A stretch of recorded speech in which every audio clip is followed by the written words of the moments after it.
Bonjour à tous et aussi à ceux qui regardent les vidéos, qu'on oublie toujours, mais ils sont nombreux. Je voudrais j'ai changé un peu mon titre.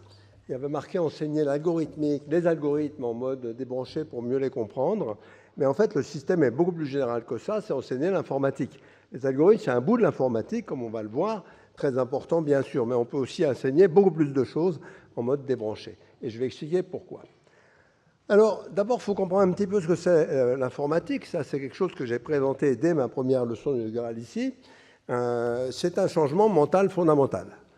Et ça, ce n'est pas encore tout à fait compris dans notre pays, mais ça vient.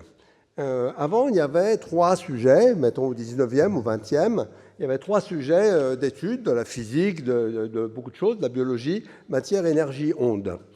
Et sont arrivés en tant qu'objets scientifiques, ils existaient avant, l'information et l'algorithme.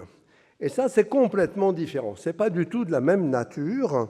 L'information, bon, ça existe dans la nature, mais les algorithmes, c'est vraiment une création humaine, ce qui n'est pas le cas pour l'énergie, la matière et les ondes. Et information et algorithme, c'est très très différent de matière, énergie, onde. Même s'il faut de la matière, de l'énergie et de l'onde pour faire de l'informatique, c'est indifférent.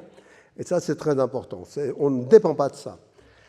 Alors, d'où ça vient? Eh bien, ça, c'est très important. Ça vient de Algvarismi, qui a donné son nom à algorithme, qui est un mot qui était connu en France en 1230. Donc, quand on dit que c'est une nouvelle science, c'est assez curieux. Il n'y avait pas encore la physique à cette époque-là. Il a introduit des chiffres arabes. Alors, pour la petite histoire, j'avais un étudiant syrien, qu'à un moment, je lui ai parlé de chiffres arabes. Il m'a dit, c'est quoi ça?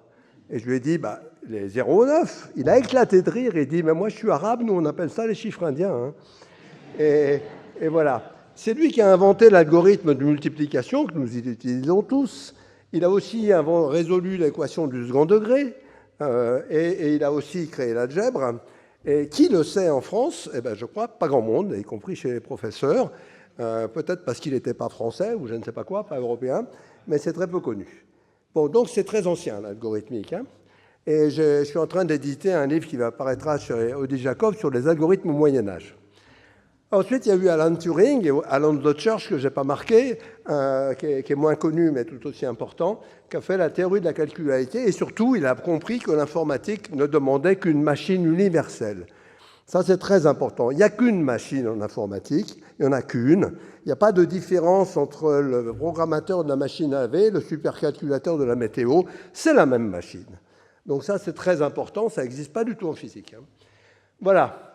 Alors, les piliers de l'informatique, il y en a 4. Il y a l'information. Je ne vais pas tellement en parler aujourd'hui, mais on en a beaucoup entendu parler hier avec l'IA, qui glorifie vraiment l'information. Les algorithmes, les programmes et les machines. La différence algorithme-programme est considérable. Un algorithme, c'est un objet de nature humaine, je dis, scientifique, et un programme, c'est ce qu'il faut pour qu'une machine exécute l'algorithme. Et le passage de l'un à l'autre n'est absolument pas trivial. Et ensuite, il y a les machines. Et puis, ça parle à nous et aux objets. Et puis, les algorithmes sont centraux parce que toutes les machines sont fabriquées par les algorithmes. On dit maintenant un circuit peut avoir 100 milliards de transistors, ils ne sont évidemment pas fabriqués par des hommes, dessinés par des hommes. Conçus par des hommes, oui, mais après avec des algorithmes. Et surtout, l'informatique, c'est un très grand jeu de construction. Ça existe dans la nature, ça existe dans la biologie, mais il faut aller chercher quand même, tandis que là, nous, on la fabrique, c'est un jeu de construction. Et ça, pour les enfants, c'est très important. Ils adorent les jeux de construction. Les adultes aussi, d'ailleurs, dès qu'ils ont un enfant, ils se dépêchent de jouer avec. Alors, puis il y a les bugs, ça j'en parlerai aussi pas mal, parce que c'est vrai, consubstantiel à l'informatique. Alors, un avertissement, dans l'enseignement de l'informatique, très souvent, les gens disent il faut apprendre à programmer tout de suite. Apprendre à programmer, c'est bien, mais il ne faut pas faire que ça. Pourquoi? Parce qu'on peut se perdre extrêmement facilement dans les détails. La programmation demande pas mal de détails, même s'il y a deux langages très utilisés dans l'enseignement. Scratch, qui est très bien fait pour les enfants, pour les adultes aussi d'ailleurs, qui est parallèle, ça c'est vraiment important, j'en parlerai après. Mais ça commande du boulot, et puis les petits, ils n'y arrivent pas très bien, quoi. Je sais parce que j'enseigne personnellement dans des classes de CP, par exemple, et l'institutrice voulait essayer Scratch, je lui ai dit, on peut essayer, mais tu vas voir, ça ne va pas marcher. Et c'est vrai, c'est trop long, c'est trop lent, et voilà. Donc, il faut attendre un petit peu. Après, c'est très bien.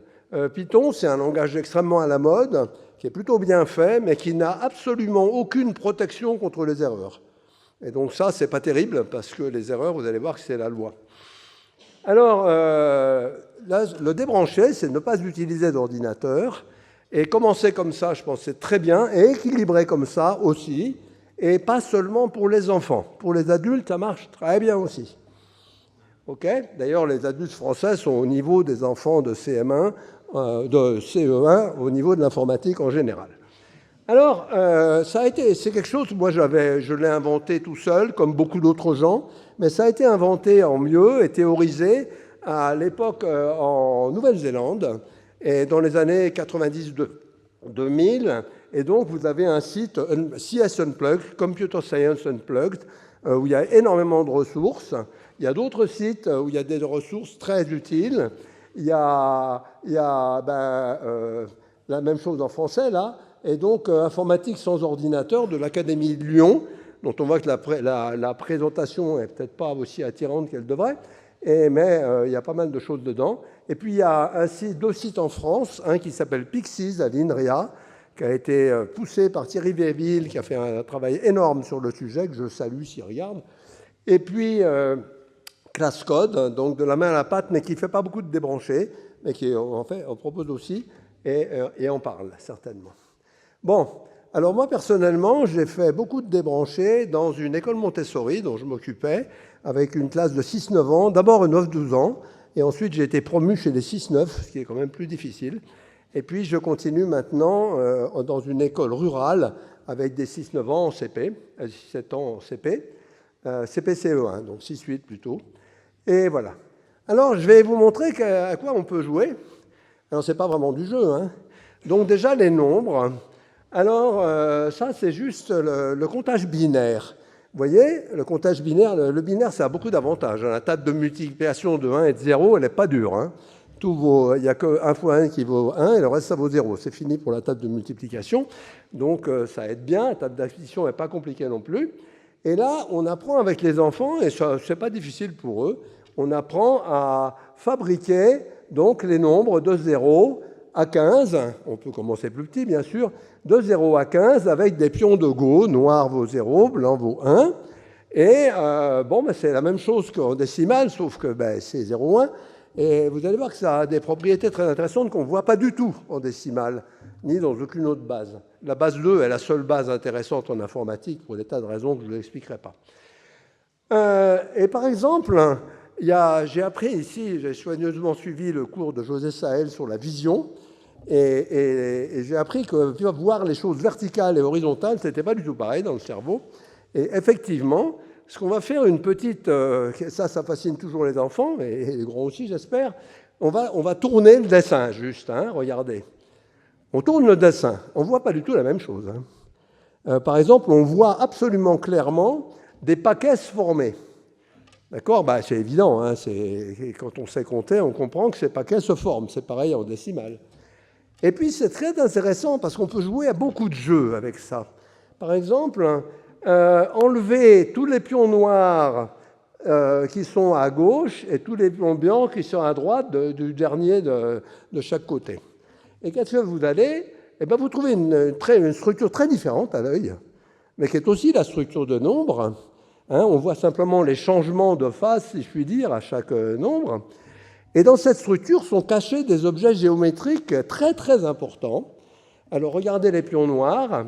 Ils s'organisent très naturellement, avec des bouts de bois, ça se fait très bien. Ils s'organisent très naturellement comme ce qu'on appelle les arbres binaires. Et l'arbre binaire, il existe aussi chez les blancs. C'est exactement le même, mais il est décalé d'un cran. Alors, pour le voir, il n'y a qu'à faire les deux en même temps, et on voit ces deux arbres binaires.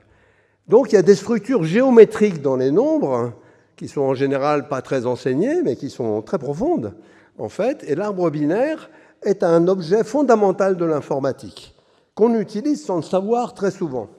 Alors, voilà, c'est une des structures de données fondamentales, parce que c'est la dichotomie. Entre autres, ça fait plein d'autres choses, mais c'est la dichotomie. La dichotomie, ça consiste à couper les problèmes en deux, et les recouper en deux, etc. Alors des fois, il peut y avoir des partages, mais c'est plus compliqué. Mais c'est une structure qui existe absolument partout. Et alors, en mode débranché, on va dire, on va faire le premier algorithme. Là, on joue avec les nombres. Bon, les nombres et les algorithmes, c'est la même chose. Hein. C'est vraiment complètement relié. Les algorithmes et les nombres, ça va ensemble. Hein. Algorithmie, ils faisaient les deux. Hein. Donc, la recherche dans un dictionnaire. Comment on fait? Ben, si on est naïf, on scanne les pages là, jusqu'à trouver le bon endroit. C'est pas malin. On va chercher organisme dans le petit Robert. Donc, l'idée est très simple. On ouvre le dictionnaire au milieu. Pile au milieu, c'est optimal. Si vous ne l'ouvrez pas tout à fait au milieu, ça marche quand même, mais ça peut être un peu plus long. Vous l'ouvrez au milieu et vous regardez, comme il est en ordre alphabétique, un dictionnaire pas alphabétique, vous laissez tomber, hein, mais s'il est en ordre alphabétique, il est soit du côté droit, soit du côté gauche. C'est facile à savoir, c'est instantané. Bon, pas pour un petit, mais dès que vous êtes grand, mais ça marche aussi pour vous, ça. Et maintenant, il est là. Donc, regardez, j'ai bien fait attention de mettre un signet au milieu, là. Et on l'ouvre et on rouvre au milieu du côté choisi. Et on remet un signet. Bon, très bien, et on recommence, on continue. On regarde ici, il est de ce côté-là, donc dans le quart, le deuxième quart, si on veut. Et on ouvre encore au milieu en remettant un signet. On voit les signets d'avant qui sont là. On continue. Et puis là, voilà, là, on commence à avoir pas mal de signets, mais c'est complètement faisable encore. Et puis, on est là, et puis on déplie, puis là, coup de bol, on est arrivé à la bonne page. Alors, cet algorithme est absolument fondamental. Pourquoi? Regardez, vous avez 1786 pages dans mon petit Robert, et vous avez au maximum 11 coups pour trouver la bonne.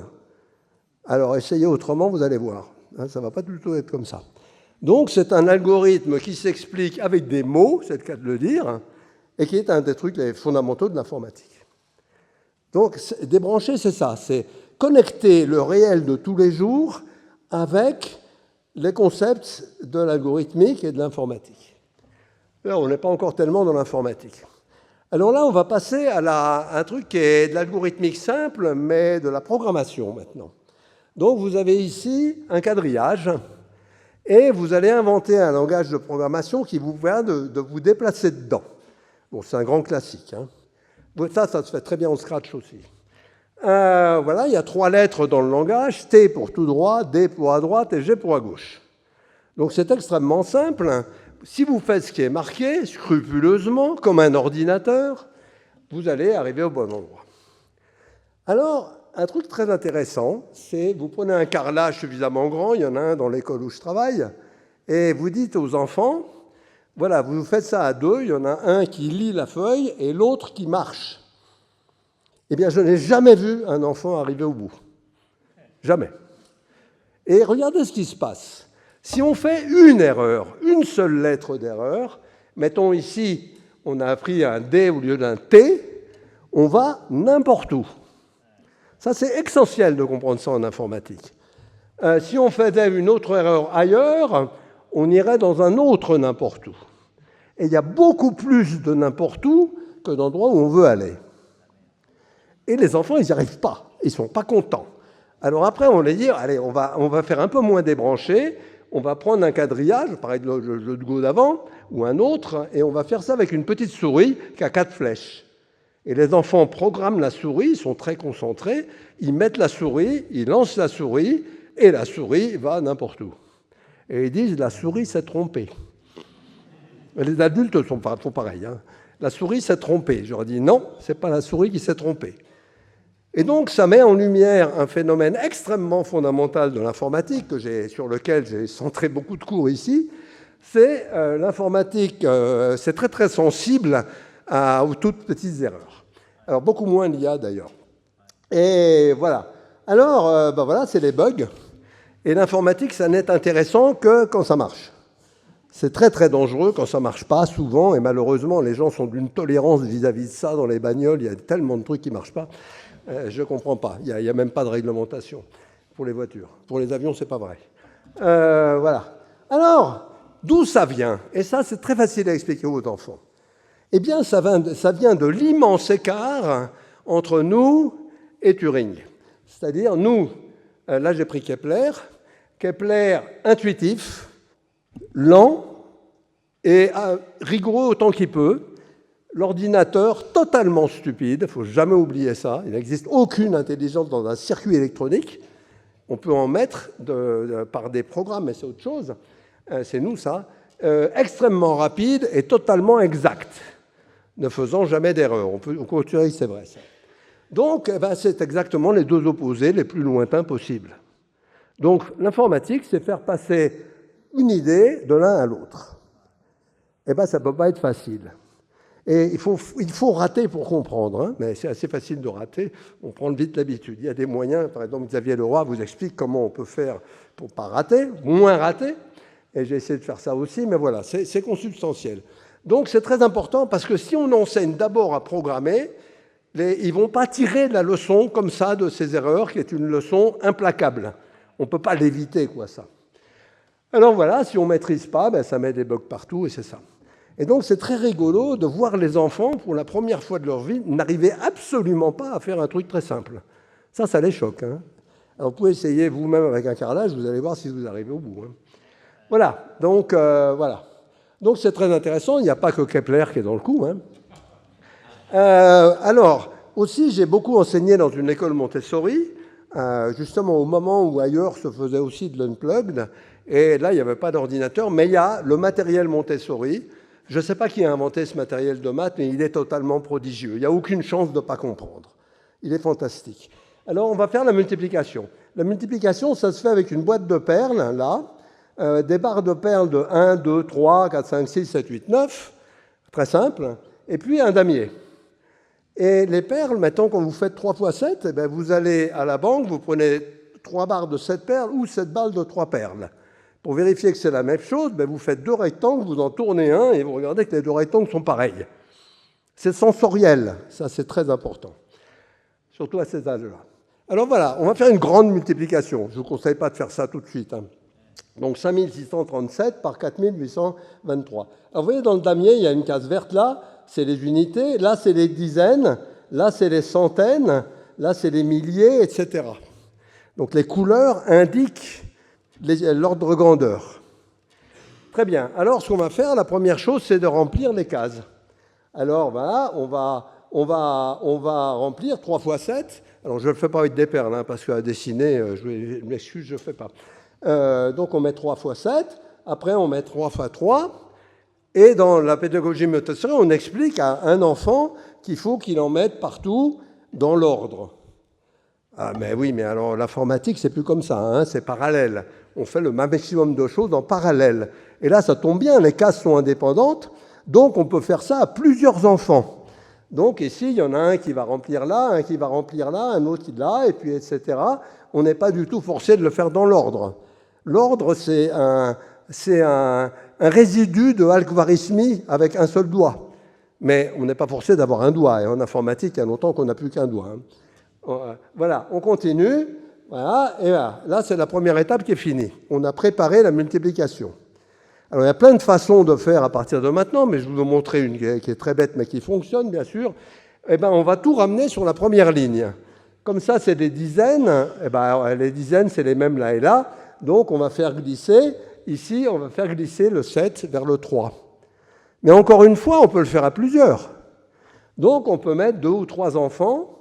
Ah, c'est pas simple pour les enfants parce qu'il n'y a pas beaucoup de place autour du damier, et ça, on va en reparler après.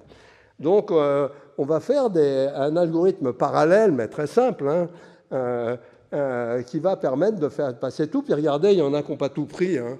Ils en ont laissé là, c'est pas très grave, il suffit de les ramener après. Ça ne change rien. Il est extrêmement tolérant, cet algorithme. Ça ne change absolument rien de le faire comme ça. Bon, très bien. Alors après... dans les ordinateurs, on est beaucoup plus malin, mais là, on va être obligé d'être un peu lent. On va propager les retenues. Donc, 3 fois 7, 21, de droite à gauche. Là, on n'est pas forcé de le faire comme ça. Il y a des algorithmes bien mieux, mais c'est comme ça. Et 1, et je retiens 2. Après, 5, et je retiens 2 pour 25. Et puis après, on arrive au résultat. Ça prend du temps.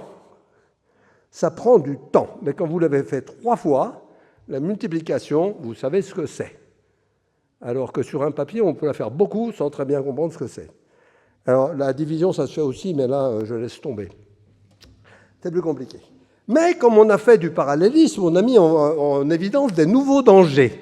Parce que quand les gamins s'approchent du truc et qu'ils sont trop, mettons s'ils sont trois, il y en a toujours deux devant et l'autre qui n'y arrive pas, ou etc. Ou alors des fois ils s'en mêlent avec les autres. Eh bien, il y a deux dangers dans le parallélisme qui sont très importants, qu'on étudie d'abord en général très tard dans les cours informatiques, et en fait qui arrivent à peu près immédiatement dès qu'on fait des choses à plusieurs. Le premier, c'est l'interblocage. Donc, vous avez deux jumelles monozygotes, parfaites, disait Laure, et elles veulent chacun une règle et un crayon pour dessiner. Il y en a une qui a la règle et l'autre le crayon. Et puis, ben voilà, elles attendent chacune que l'autre lâche leur truc. Alors ça, dans les ordinateurs, c'est très gênant. Ça veut dire que le programme ne fait plus rien, mais qu'on ne sait pas pourquoi. Ça existe, ces choses-là. Ça s'appelle un deadlock. Par exemple, les deux robots Pathfinder et Spirit qui ont atterri sur Mars ont failli mourir à leur atterrissage de ça, tous les deux. Ça, c'est l'interblocage. Et puis l'autre danger, c'est la famine. C'est qu'il y en a un qui n'arrive jamais à bosser. C'est-à-dire que Lise et Laure sont d'accord pour s'échanger le truc, mais la petite Manon qui est là, elle est trop petite, et puis Lise et Laure ne leur filent pas le crayon, et elle ne travaille pas. Alors en informatique, c'est sérieux. Quand l'ordinateur tourne, fait des choses, mais qu'il y a un morceau qui ne travaille pas, c'est pas facile à détecter, et c'est un bug aussi très connu. Donc on apprend des choses de la vraie vie aussi. Alors, il n'y a pas que... Là, je parle d'informatique. Là, j'étais dans l'algorithmique, vraiment, mais je parle d'informatique, là, un peu plus. J'adore ce dessin de Guéluc. Guéluc a toujours la plume absolument incisive. Et il dit, en montrant tous les objets du XXe siècle qui sont là-dedans, le téléphone, l'album photo, le magnétophone et tout ça, mon pote, ils ont réussi à le caser dans un smartphone, il doit y avoir un truc. Ben ouais, ce truc, c'est l'informatique. Et donc, avant le smartphone, je vous rappelle, est né en France. Il a été créé, le premier smartphone a été créé à Paris par Jean-Marie Hulot, un Français. Vous tapez Hulot, H-U-L-O-T, sur le site du Collège de France, vous verrez son séminaire ici. Pourquoi le smartphone fait tout ça? Eh bien, c'est parce qu'on peut ramener énormément de choses à l'information. Et ça s'explique très bien aux enfants. Alors, on dit que le smartphone, c'est un couteau suisse, pas du tout, parce que le couteau suisse, c'est jamais bon, donc quoi que ça fasse, alors que le smartphone, c'est vraiment très bon. Voilà. Et puis, il ne faut jamais oublier que ce n'est pas l'ordinateur qui calcule, c'est les programmes qu'on lui a donnés, donc c'est humain. Voilà. Alors, la photo numérique, c'est très facile à expliquer aux enfants. Et c'est très intéressant pour eux. D'abord, on prend une photo, et si on l'agrandit suffisamment, on voit des points. Vous voyez, on voit des pixels colorés, là. Alors, à l'époque où je faisais ça, on les voyait déjà dans les télés. Maintenant, on ne les voit plus. Mais on les voyait encore dans les télés, et les enfants disaient, ben ouais, quoi. Ben, je sais bien pourquoi tu nous dis ça, on le sait. Donc, ça, c'est qu'on a réussi l'enseignement sans avoir fait d'effort. Et maintenant, c'est moins vrai, parce qu'ils ne voient plus les points. Avec une très bonne loupe, on les voit, mais c'est compliqué. Et voilà. Donc, on leur montre qu'une photo, ce n'est jamais que des petits points faits avec 3 couleurs. Ah, ça c'est intéressant, parce que les couleurs, c'est des objets de la vie de tous les jours. Eh bien oui, mais on en 3, donc on peut faire de la biologie, on peut expliquer comment marche l'œil, qui a aussi 3 couleurs dedans. Sauf pour quelques filles qui en ont 4, c'est autre chose. Donc on a des pixels colorés. Ah, mais alors ça veut dire aussi que quand on peut faire peut-être mieux que ça. Et donc avec un petit logiciel, donc ça c'est pas débranché, mais c'est branché sur autre chose que sur un logiciel. Eh ben on peut aller chercher les couleurs pour peindre dans une palette de crayons. Bon, ça c'est banal. On peut les chercher dans une roue colorimétrique. Ah, ça c'est beaucoup plus intéressant. La roue colorimétrique, Goethe a travaillé énormément là-dessus, sur les couleurs, et c'est un objet assez extraordinaire. Bon, on peut passer des jours sur la roue colorimétrique. Ah, puis le plus intéressant, c'est qu'on peut fabriquer des couleurs avec des nombres. Une couleur, c'est 3 nombres, rouge, vert, bleu. Alors ça, vous les lâchez sur ce programme-là, les gamins, alors surtout les filles, là, les filles, elles foncent sur l'ordi, je ne sais pas pourquoi, et elles fabriquent des couleurs. Elles peuvent passer des heures à fabriquer des couleurs, il faut les débrancher, là. Et puis, quand on progresse un peu, par exemple chez les adultes, parce qu'ils disent, mais avec les peintures, c'est pas comme ça, c'est pas ces couleurs-là qu'on prend. Ah, je lui dis, oui, parce que la peinture, c'est soustractif, alors que l'écran, c'est additif. Eh bien, t'inquiète pas, on fait aussi du soustractif avec un logiciel. Donc, les imprimantes, ça marche en CMJN. Hein, et bien voilà, vous pouvez refaire les couleurs comme fait l'imprimante. Et pour faire la même couleur, eh ben, c'est pas fastoche. Hein. Donc, on est dans la vie de tous les jours, là. Hein, et une imprimante, ils savent ce que c'est. Un écran, ils savent ce que c'est. Mais on est dans l'informatique. Le son, c'est plus compliqué. Alors, je vous raconte la plus belle séance de ma vie, encore mieux que les leçons ici. J'étais à l'école Montessori, j'avais une groupe de 7, 6, 9 ans. Pas gros, hein. Et puis, je vous l'ai dit, le téléphone fait tout, donc il enregistre aussi le son. Alors, comment on enregistre le son ? Le son, c'est pas comme l'image, hein, c'est beaucoup moins intuitif.